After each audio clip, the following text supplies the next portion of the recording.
നമ്മുടെ വിശ്വാസത്തിൻ്റെ കാതൽ ത്രിയേക ദൈവമായ പിതാവും പുത്രനും പരിശുദ്ധാത്മാവുമായ ഒരേ ഒരു സത്യദൈവമുണ്ടെന്ന ഉറച്ച ബോധ്യമാണ്. ഈ വിശ്വാസം ഒരു തത്വശാസ്ത്രമല്ല, മറിച്ച് യേശുക്രിസ്തുവിലൂടെ ദൈവം തന്നെ പൂർണ്ണമായി വെളിപ്പെടുത്തിയെന്ന തിരിച്ചറിവിലുള്ള ഒരു ജീവനുള്ള ബന്ധമാണ്. ഈ ബോധ്യം നമ്മുടെ കത്തോലിക്ക സത്വത്തിൻ്റെ ഹൃദയഭാഗത്താണ്. കത്തോലിക്ക സഭയുടെ മതബോധന ഗ്രന്ഥം 841 സഭയും മുസ്ലിം സഹോദരങ്ങളുമായുള്ള ബന്ധം എടുത്തു പറയുന്നുണ്ട്. രക്ഷയുടെ പദ്ധതിയിൽ സൃഷ്ടാവിനെ അംഗീകരിക്കുന്നവരും ഉൾപ്പെടുന്നു. അവരിൽ പ്രധാനികൾ മുസ്ലിങ്ങളാണ്. ഇവർ അബ്രഹാത്തിൻ്റെ വിശ്വാസം സ്വീകരിക്കുകയും അവസാന ദിവസം മനുഷ്യനെ വിധിക്കുന്ന കരുണയുള്ള ഏകദൈവത്തെ നമ്മോടൊപ്പം ആരാധിക്കുകയും ചെയ്യുന്നു.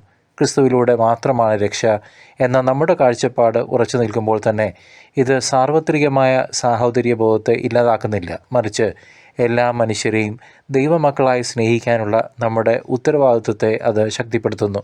എന്നിരുന്നാലും നമ്മുടെ ഏറ്റവും ആഴത്തിലുള്ള ബോധ്യം യോഹന്നാൻ്റെ സുവിശേഷത്തിലെ കർത്താവിൻ്റെ വാക്കുകൾ അധിഷ്ഠിതമാണ്. കർത്താവായ യേശു പറഞ്ഞു, ഞാൻ തന്നെയാണ് വഴിയും സത്യവും ജീവനും. എന്നിലൂടെ അല്ലാതെ ആരും പിതാവിൻ്റെ അടുക്കലേക്ക് വരുന്നില്ല. യോഹന്നാൻ 14:6.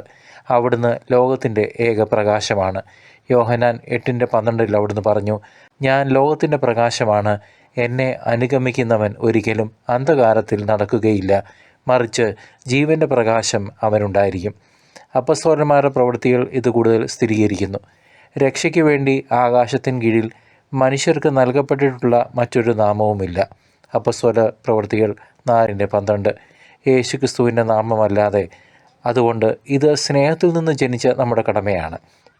കുറ്റപ്പെടുത്തലിൽ നിന്നല്ല സഹോദരങ്ങളെ. ക്രിസ്തുവിനെ ഇനിയും അനുഗമിക്കാത്തവർക്ക് വേണ്ടി തീക്ഷ്ണമായി പ്രാർത്ഥിക്കുക. യേശു മാത്രമാണ് പിതാവിലേക്കുള്ള ഏകമാർഗമെന്ന് തിരിച്ചറിയാൻ പരിശുദ്ധാത്മാവ് നമ്മളുടെ ആ ക്രൈസ്തവ സഹോദരങ്ങളെയും അവരുടെ മനസ്സിനെയും പ്രകാശിപ്പിക്കട്ടെ എന്ന് നമുക്ക് പ്രാർത്ഥിക്കാം.